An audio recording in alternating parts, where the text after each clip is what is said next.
get started, back to Andrew Roberts before we dive into our main presentation for a few opening slides and background on cStor for those that are new. Andrew? Hi, thanks, Kim. Good afternoon, everybody. And for all of those familiar names that I see with us here today, welcome back. For you new people that have joining us now for the first time, this is the fourth in a series of 5 cybersecurity webinars that we put together with an educational focus. They've been very successful in the past, and I know this next one is going to be just as good as the ones that we've had before us. And then we've got one more coming after this. So with that, I just want to take a couple of minutes to talk a little bit about cStor, right? We are an award-winning solution provider. We help you solve your challenges with best-of-breed technologies. We are vendor agnostic. We take a holistic approach to providing you the solutions that you need to let your business move and scale.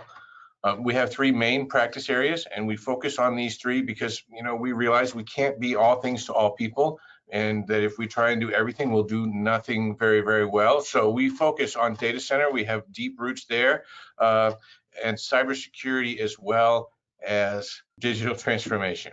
We exist to put our people on a path to success. That means our employees and our partners, but most importantly, you, our clients. We do offer a variety of services with security at the core of that, and that's becoming a more and more important part of our business every single day. Now, we've learned a lot of things over the past year and a half, and one of the lessons we've learned is that it is absolutely critical to have clear visibility into what's happening inside our environments. Now, the pandemic didn't create this, but it sure made it a lot more apparent, and it really makes a lot of sense. As a cybersecurity leader, my 2 biggest fears really are the insider threat, everybody that works for cStor and everybody that does not work for cStor. And visibility is the key to addressing both of those concerns. And it has many organizations and many of our clients are now looking at adding SOC capabilities to their security toolkit. And as they're doing this and going down that path, there are a lot of things that we need to consider to get there. And today we're going to discuss that and a lot more. So with that, I won't delay anymore. Let me introduce to you Charlie Otis, Senior Enterprise SE from Arctic Wolf. Charlie? Hey, thank you, Andrew. I appreciate that. So thank you so much for joining us today. Really want to talk a little bit about, just your SOC journey and kind of making SOC a priority within your organization, and also kind of talk about our slogan as far as ending cyber risk. So with that, when we talk to organizations and we kind of look at what cyber risk is and what should cybersecurity do for organizations, it should reduce that cyber risk for those organizations. A recent IDG study that was done last year showed that 87% of security leaders believe their organization is falling short in addressing cyber risk. And this is really kind of born from some of the recent things that have happened. They go back a few years, but some of the most recent ones with NCA, JBS, Colonial Pipeline, and then Kaseya with VSA, that happened over the July 4th weekend. July 2nd was when we first saw that kind of come up for the first time. It's really caused a shift within the cybersecurity and cyber insurance areas. So, I really wanted to talk about that as I've gone through and talked with a lot of different customers in the marketplace. I found that many of them are having instances where their cyber insurance is actually going up, and those premiums are increasing at a very large clip in those. And also, as part of that, they're also including or requiring these organizations to set up a SOC or have some type of provider in that SOC, going beyond the previous things that we saw with needing just a SIM within their environment. So it's really kind of going through and looking at some observations. So as I build this slide through, we kind of talk about, what is cyber risk? So first and foremost, cyber risk is the likelihood of an incident multiplied by the impact of that incident. So 59% of organizations will be breached in any given year. And this number is increasing year over year. So it means that you've got a greater than 50-50 chance as an organization to have some type of breach within the next 12-month period. So these are getting to where they're very, very likely and happening. And then we look at things that also go to the likelihood of an incident, where we're looking at time to patch critical vulnerabilities within the environment. As we went through the pandemic with COVID at the beginning of 2020, we saw where initially the time to patch these critical vulnerabilities went down from what it was previously, but over that shift in the way that we work and we operate our organizations, it's actually now made that go up and beyond what it was pre-COVID. The other piece to cybersecurity is the impact, or cyber risk is that impact of an incident. So the average cost of a data breach within the United States is over $8.5 million.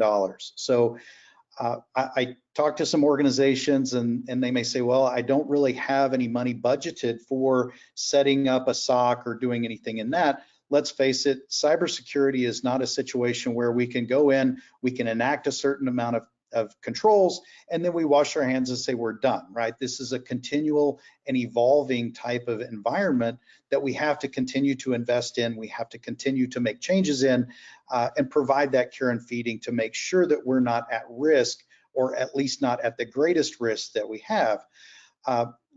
However, when we start to talk about these average costs, these are usually much greater than what we look at when we're comparing that to a SOC as a service, or building out some of these functions and capabilities within the organization. And then the other piece, kind of going back to that NCA, JBS, and Colonial Pipeline with some of these ransomware events, mean time to detect is critical within a SOC environment.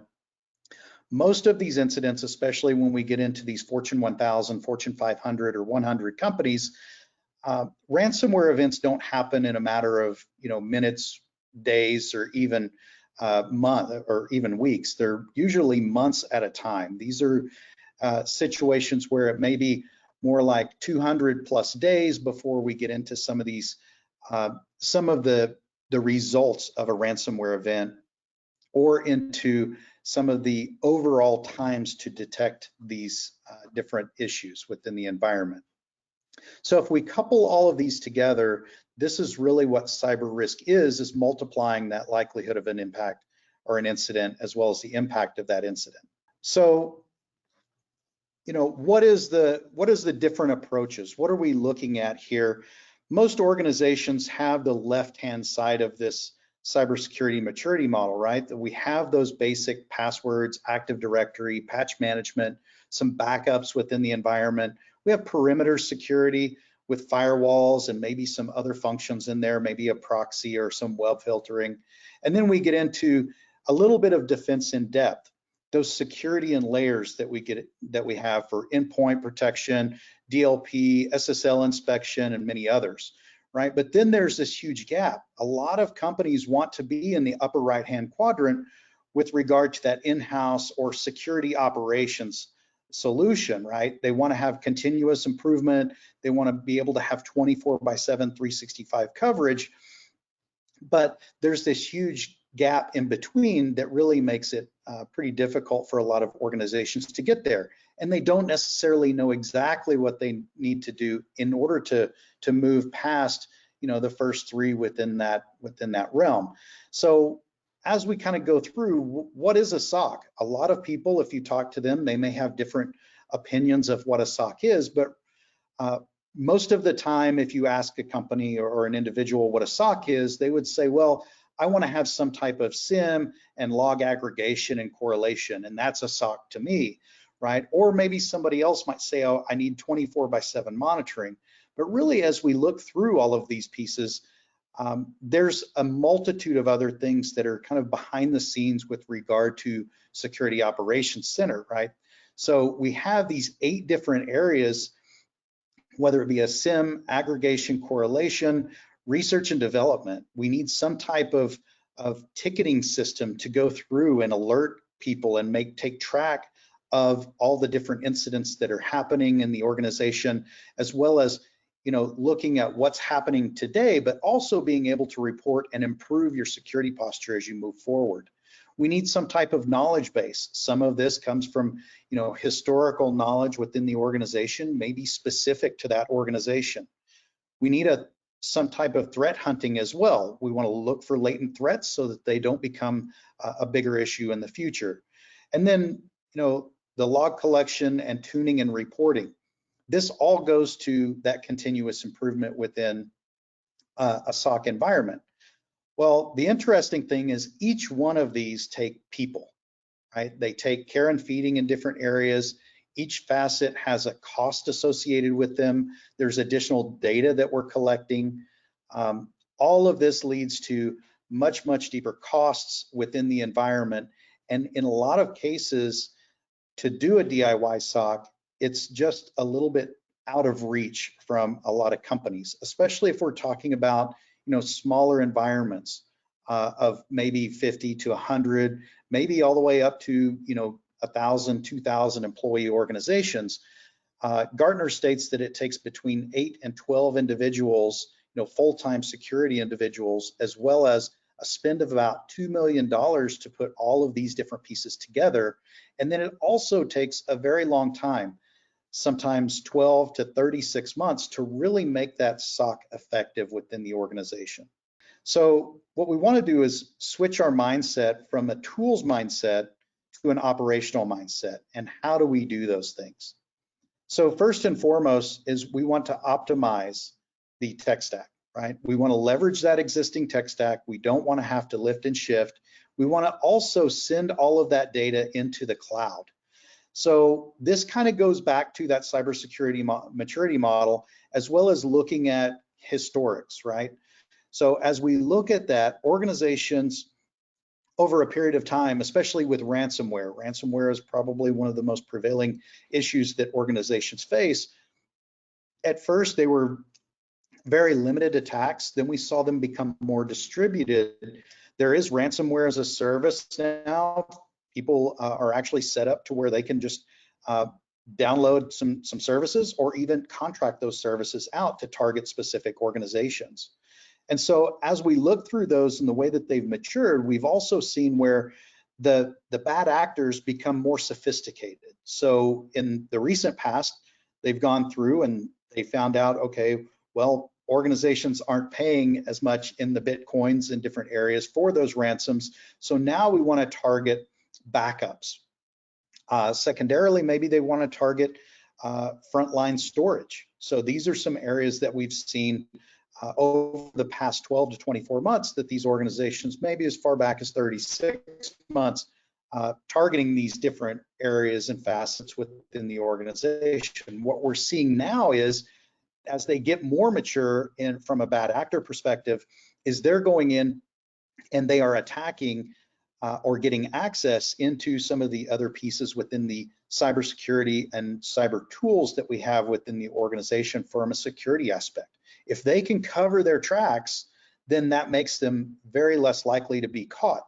And if we go back to, what's that mean time to detect of 200 plus days is the industry average, they're doing a pretty good job of this in a lot of ways. They're either making sure that they don't hit the thresholds in order to trigger an alert, or they're going in and they're disabling some of these alerts or some of these tools within the organization. So sending that to the cloud is first and foremost a big piece. The other thing is embracing security operations. So we want to focus on covering the entire attack surface and all attack types. And we also want to look at it from a security operations framework perspective. So what do the organizations fall under from a security framework perspective? What regulatory compliance do we have? Let's marry those pieces up and make sure that we're hitting all of the right metrics going along the way. And then lastly, we want to build in resilience to the environment. So you want to have expert guidance, 24/7 protection, and implement both tactical and strategic actions across those security operations frameworks.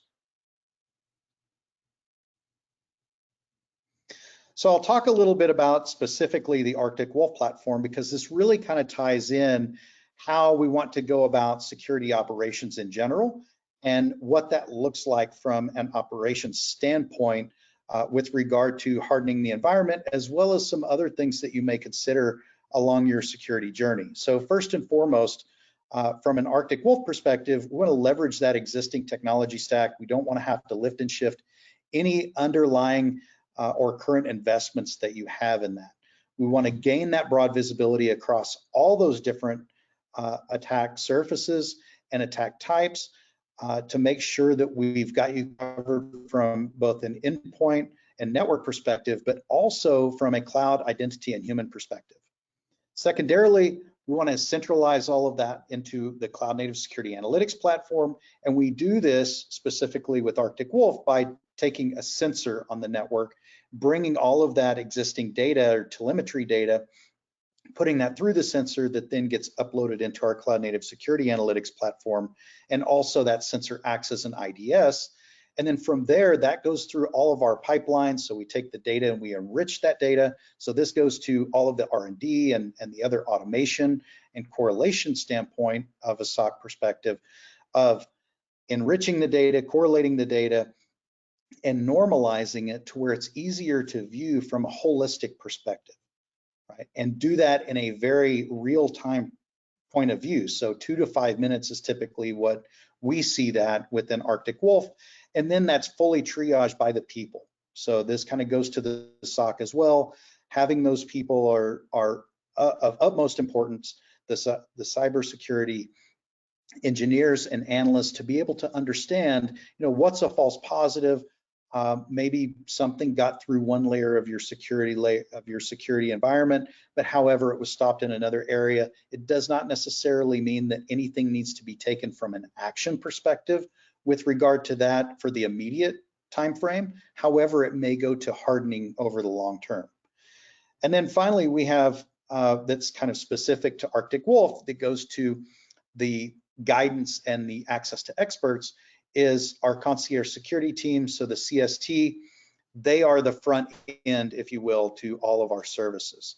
And then most of the things that we're talking about today are specific to what would be the managed detection and response side of the house with our Arctic Wolf platform. But then there's also other areas that you would want to focus in on, like managed risk for vulnerability management, managed cloud to cover all of those attack surfaces, both on-prem and in the cloud, and then security awareness. So as phishing and things come through, we want to make sure that we are arming our end customers, our users, to the specifics around identifying these threats as they go along. That's very important because about 90% of the threats target users. So we don't want to leave those out when we think of a holistic platform, especially as it relates to the SOC. So as we kind of talk through, what should a SOC be able to do? And this is really important in trying to, how do we take millions of data points that come in daily and get that to something actionable? So this is the Arctic Wolf kind of pipeline, if you will, and kind of how we run through, but this is very true about any SOC, right? So if we look at the left-hand side here, we have about 900 users, 300 sensors or servers, and 8 sensors. And this is kind of indicative of a typical enterprise, right? So we have all of the different telemetry sources here on the left. They're all creating observations.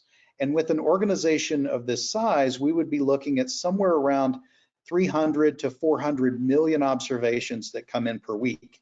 So if you're not leveraging a SIM or any other platform to do correlation and aggregation, it's humanly impossible to be able to, look at each one of these pieces. So this is why it's critically important to have all of these functions within a SOC. Out of that, and so as we go through that pipeline specific to Arctic Wolf, we are able to, correlate, aggregate, and get that through an AI and ML perspective to where we narrow that 330 million observations down to about 1,500 investigations per week. Now, the difference between an observation and an investigation is there is a ton of benign information that is going on with regard to observations. So you're going to get telemetry around normal behavior within your environment, and we don't necessarily want to bother ourselves with that unless something else comes along that makes that information important, right? So the investigations, on the other hand, has something that's anomalous within the environment. So anything that might be an indicator of compromise, we want to look at those and identify, is there any type of of incident in which we want to actually have something actionable in the environment. So out of that, we have humans that then look at that. So these are security experts within Arctic Wolf that look through each of these things. This is the triage portion of the SOC that would go through and identify, is this a false positive? Is it a true positive? Did it maybe get stopped somewhere else in my security layers?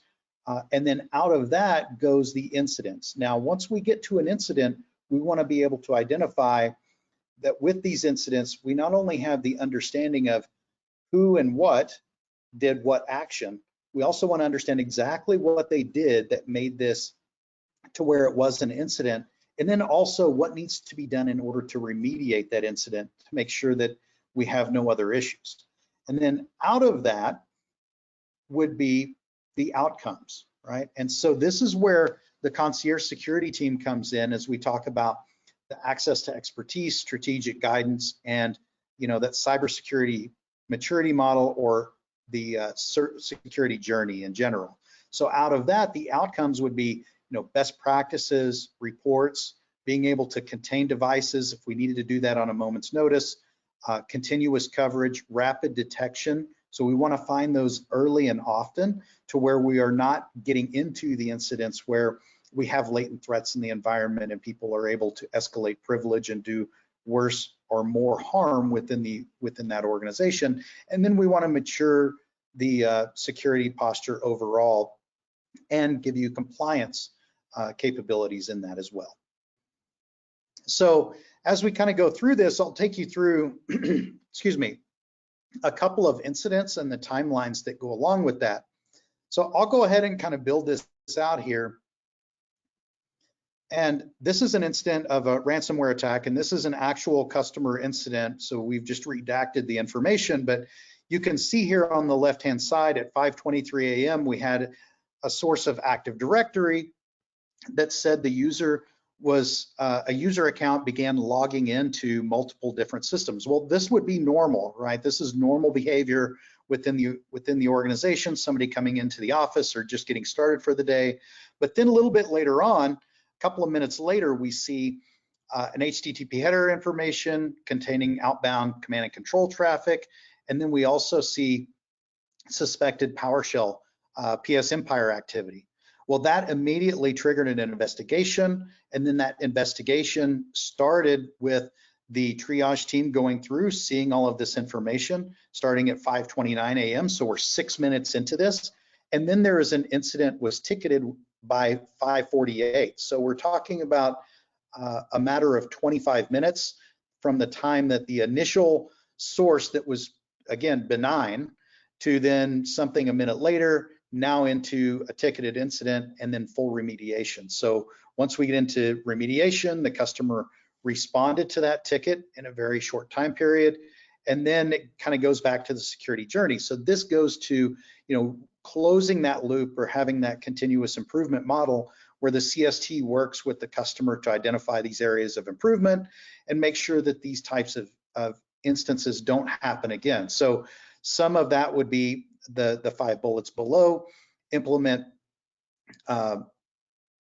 least privilege access. We go to geofencing for firewalls, looking at potential enabling of multi-factor authentication, setting up GPOs to limit PowerShell access, etc.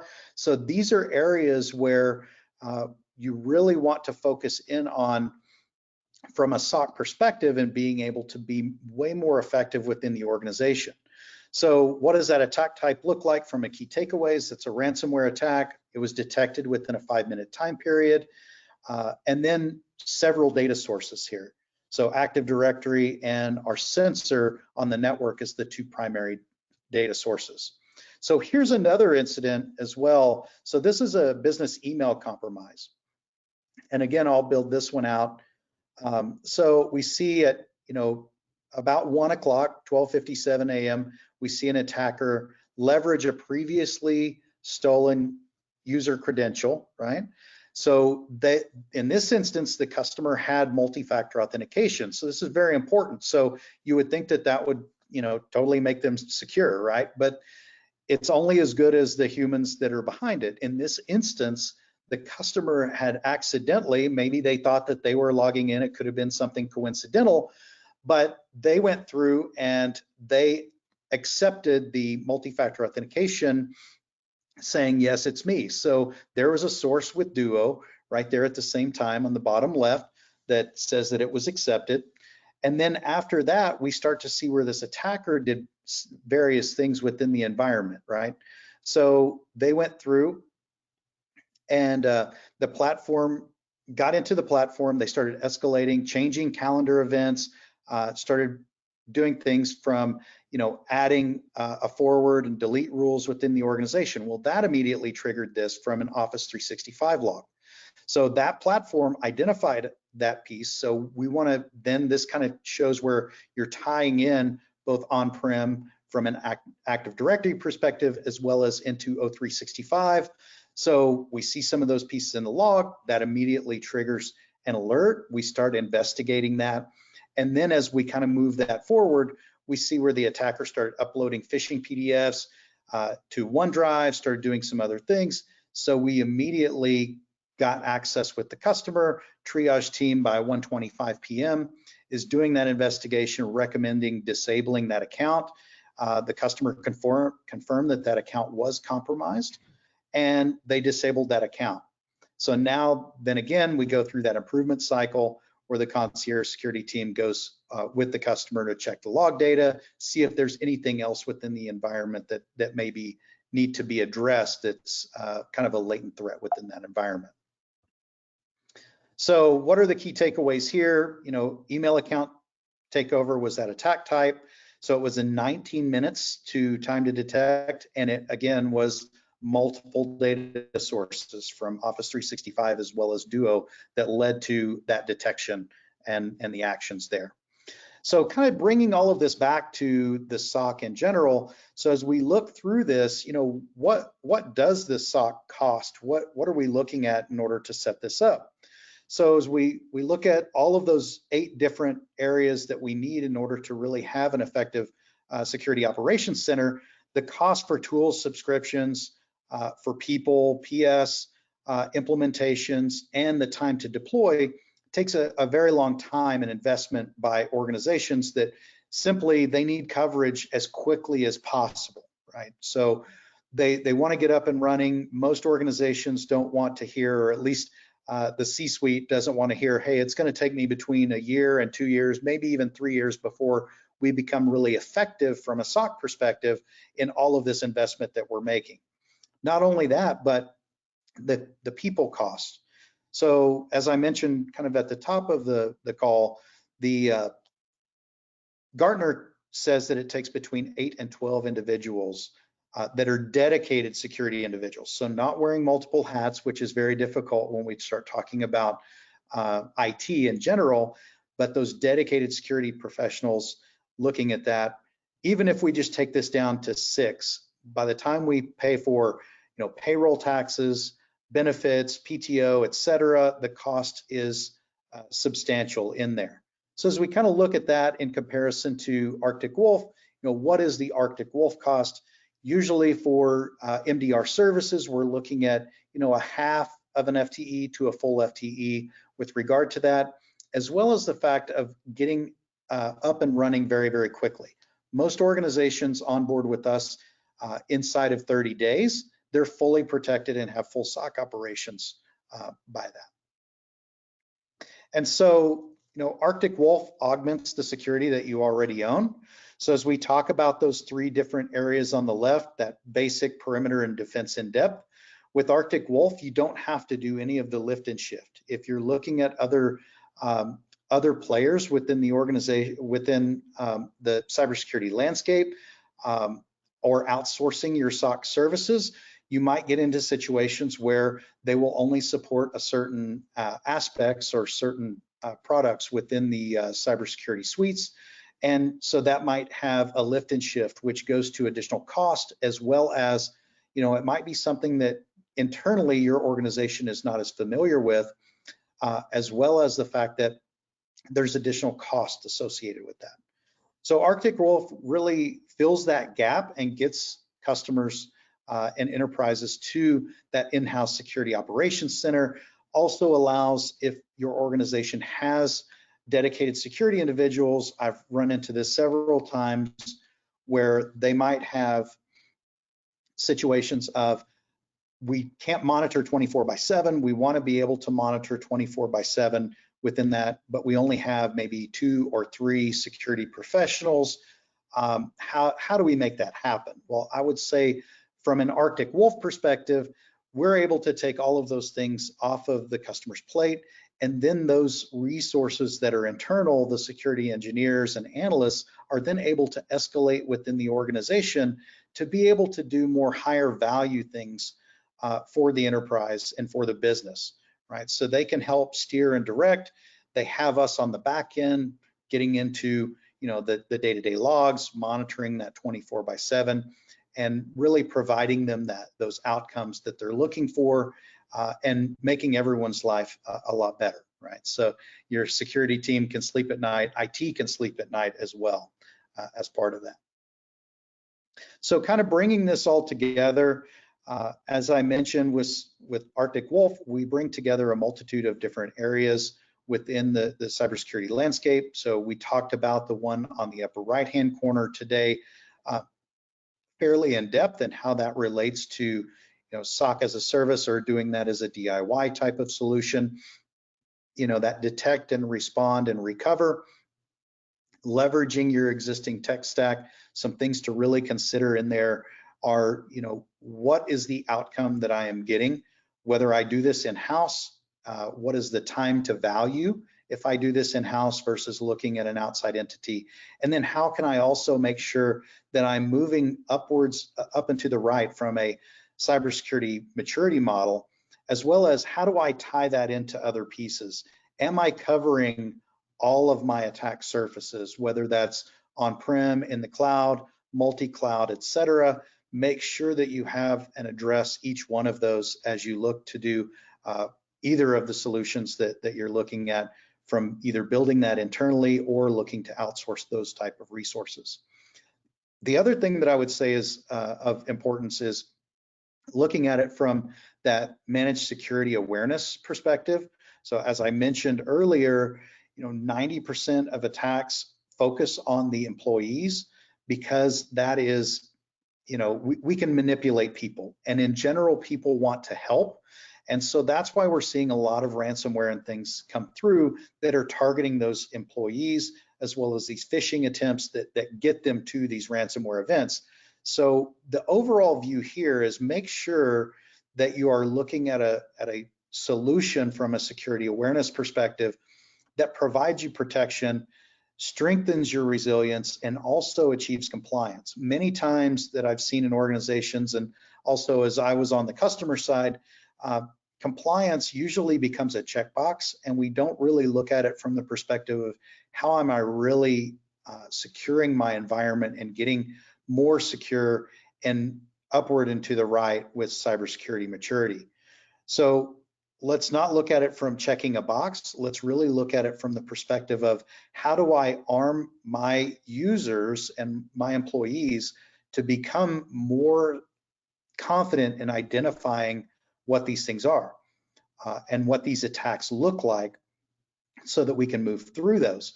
Likewise, how do I take the overhead off of IT to make sure that they are able to get the level of reporting and make sure that we are training our users without putting an heavy burden or a huge lift on IT resources internally, because we have so many things that we have to do within IT, we don't have time to, you know, focus on any one. And if I spend more time on, let's say, security awareness for a moment, it will take away from something else within the organization that's probably just as much of an importance to the business as well. So at Arctic Wolf, we make this very friction-free and easy. It's all provided as a managed service, so there's nothing that IT needs to do. They're provided in 2 to 3 minute vignettes. The customers or the end users are not needing to learn another username and password in order to get into those. And we do those phishing simulations for these organizations as they go along. So it really, it doesn't become shelfware. It really helps to strengthen the security awareness in the organization. And then manage risk on the left-hand side here, from a discovery, benchmark, and hardening of the environment. If we're not, to me, this really goes as part of a SOC as well. If we're not looking at benchmarking the systems within the organization, that's a huge hole within our cybersecurity posture that we need to make sure we shore up. And having some type of vulnerability management is of utmost importance to the organization and goes to that security model. And then, the other piece is the concierge security team. This is kind of unique to Arctic Wolf, where we assign 2 named individuals to the organizations that are our customers. And these cybersecurity, or the concierge security team, are named, so you get to know them on a first name basis. You have their phone numbers, their email addresses. You can reach out to them at any point in time. They're there for that strategic guidance. They sit down with our customers on a regular basis, so quarterly with managed detection and response and monthly with managed risk. And they also can run any reports, things for you if you have any type of regulatory compliance or any audits that are going on. They'll be happy to sit in on this. We want to partner with our customers, and we feel that the concierge security team is a crucial piece to this and a very strategic piece as well. And then at the bottom there, as we talk about predictable pricing, as we talk about building up and what doing a DIY SOC looks like, there's a lot of different factors that can go into cost with regard to the pricing in the organization and what that looks like from a longevity perspective. At Arctic Wolf, we've tried to make this very simple. So first and foremost, we talk with the customers about which of the services that they would be interested in. And then from there, it's very simple. The number of users, we don't base it on endpoints. So we look at the people that are actually creating data within the organization. We might call that knowledge workers. We also, if it's a situation of having a cloud component, so Office 365 or Box or Salesforce or G Suite, those are 4 that we might charge for there that are cloud components. There's several others that are absolutely free. In those regards, with the ones I mentioned that do have a cost, we look at the number of mailboxes or the number of users on each one, and then also cover those SaaS applications. And then we just look at the number of servers, whether those are physical, virtual, on-prem, or in the cloud, and then the number of sensors that the organization may need. So we normally put these at ingress egress locations and keep that very, very simple. So it sounds like a fair bit of information. It's usually something that we can go through in a 30-minute phone call that would get us to a configuration that we can provide to our customers. So with that, that's all I had today. I'll kick it back over to you, Kim. Awesome. Thank you so much, Charlie, for all of the great information. As a reminder, we will open it up for questions. If you have any questions, just post them to the questions pane, and we do have a few coming in, and we've got time for those. First question for Charlie, how does MDR, EDR, XDR, and MSSPs differ? How do they differ? So a lot of acronyms there, but hopefully you can break it down for us. Sure. So MDR is managed detection and response. It's service focused from a cybersecurity for customers. Endpoint detection and response is focused more from an alerting of endpoints, monitoring and alerting those endpoints themselves. Extended detection and response is a little bit newer, right? So this typically widens the scope to include, endpoint, network, and possibly even identity and cloud. There's still a lot evolving with regard to XDR in the marketplace, and it will vary depending upon the vendor that you speak with as to what is included in there. And then managed security solutions providers, or MSSPs, is another area. So they typically work in conjunction with a third-party SIEM that the customer may pay for separately as part of their service, or they might provide that. Some of those MSSPs will provide 24/7, 365 coverage, or they may provide 12-hour-a-day coverage. That kind of depends on the MSSP. But the general thing to consider with an MSSP is they typically are aggregating the logs, looking at SIMs, and alerting the customer when an event comes in. So there's a little bit of correlation. There's a little bit of taking that data and looking through, but typically they don't have the same amount of scope and in-depth visibility, so broad visibility across all the different attack surfaces within a customer. And they might be limited to a specific number of vendors or specific named vendors that they work with. And this kind of goes to some of the outcomes, right? So an MSSP would typically send an alert to a customer that would then be on the customer a lot of times to go through and triage that. So determine, hey, was this maybe thwarted somewhere else in my security layers? Or is this a situation where I need to do something? And then it would be on the customer to determine whether or not they would, what the depth and breadth of the incident was and how to remediate typically. The other piece with an MSSP is they might do co-managed. And in a co-managed environment, this is where they might take over some of the management of firewalls or endpoint protection and things. And this can be an interesting one. Again, it would be dependent upon the MSSP as to which products that they would support, because it's difficult to become an expert in many different technologies. Typically, they limit the technologies that they work with, which means that there might be some lift and shift with regard to the customer, or it would be an area of they don't have the visibility within the organization. Excellent, thank you so much. We do have a few more questions and we'll squeeze them in. Next question, how long does it typically take to set up an MDR service like Arctic Wolf? I believe you touched on that a little bit, Charlie. Maybe you could elaborate on the process and the average timeline? Sure. So with Arctic Wolf, most customers on board with us inside of 30 days.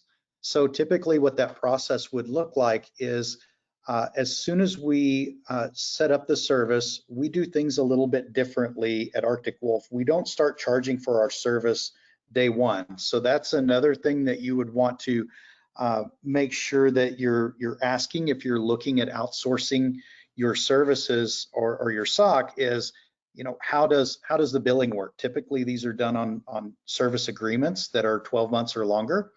So with us, we take a different approach in the fact that you're not protected with us day one, so why should we be charging our service day one?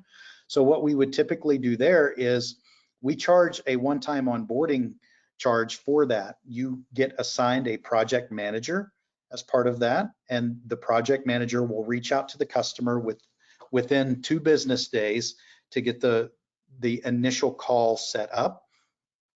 Typically from there, they will get our onboarding team engaged, and they'll kind of work through some of the pieces. So this will be, getting the portal set up, validating all of the tools that the customer already owns, making sure that we get the sensors validated and start getting those configured and burned in for the customer, and then getting everything shipped out. We have done onboarding for customers inside of a week. I will say that's definitely not the norm. Typically, it's that 2 to 4 week time frame. It kind of depends on the size of the customer and the complexity of their environment, but by and large, it's that 2 to 4 week time frame that they're fully up and running with our service, fully engaged with the CST. We've created run books for the customer and collaborated on those. We understand, different types of incidents, who needs to be notified, and what the escalations need to be, and if they want us to do any managed containment for them as well. So we've got these things down into a very manageable process, and it's very streamlined in there. But likewise, even though our process is very defined, we're not rigid. So we understand that every customer is different. They're different in the tool sets that they have and where they are in their security journey, as well as their different lines of business and what's important to them. So we customize those for the customer, and we do that inside of that time frame.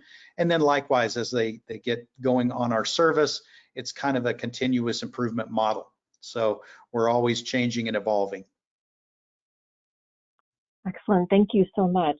We'll squeeze one more question in for everyone. Last one. My company is looking at products that use AI, ML, and SOAR, SOAR, for cybersecurity. What benefits, if any, would MDR service provide? Sure. So AI and ML are certainly increasing within cybersecurity landscape. However, I'd say it's not the killer app for security. A lot of organizations look at these, and you know, I've been an engineer for a very long time. I kind of hate to say how long I've been doing this, but you know, we're always looking for ways to make things easier for us and kind of take that weight off. But with AI and ML, and especially as we introduce SOAR and go into those things, it kind of really is a shift from, you know, the actual day-to-day doing of handling these types of events and tracking these down manually, to going into something like, you know, maintaining and managing the SOAR. There's a lot of, as well as the AI and ML for that matter, right? There's a lot of day zero attacks that within cybersecurity that have never been seen before. And AI and ML models are just that. They're based on models within the environment, and they learn over a period of time. So they're only going to be as good as the information that you're feeding them. And so if we had things that are, you know, have situations of day zero attacks that have never been seen, it's not to say that it's impossible for AI and ML to pick those up, but because they might use some underlying techniques that are very similar in other areas that they may pick up. But typically with those, there is a higher likelihood that they may miss those. So it's not a set and forget, as I mentioned during the talk earlier.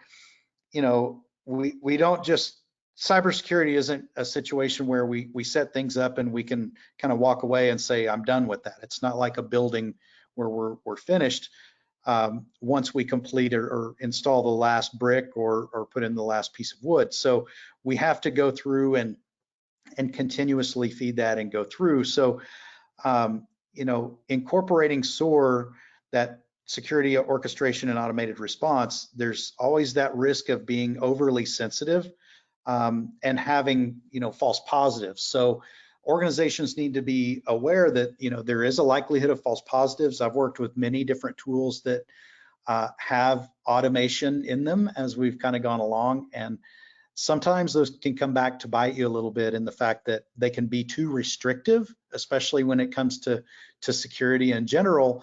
You know, it's great to have that security, but if people can't do their jobs, it also makes it very difficult for business continuity. So those are some things that I would just kind of consider with SOAR, is that it's not going to be the only thing that you leverage within the organization. And typically with those automated pieces, I would err on the side of being a little more lax with those than a little too rigid, because then you always have people coming back saying that IT is not allowing you or security is not allowing them to do their functions, their jobs. Excellent, thank you. We do have one more quick question. What are you using as your SIEM?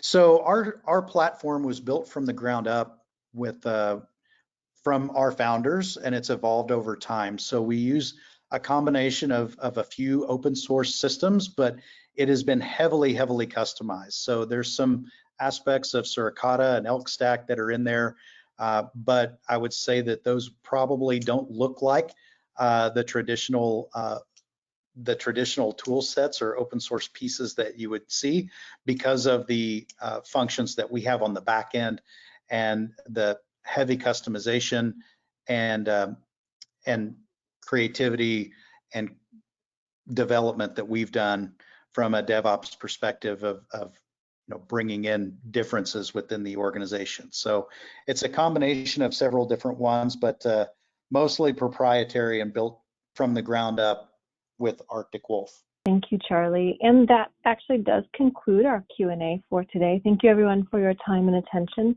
Andrew? Okay, thanks, Kim. And Charlie, thank you so much for spending some time with us here this afternoon. I really do appreciate that.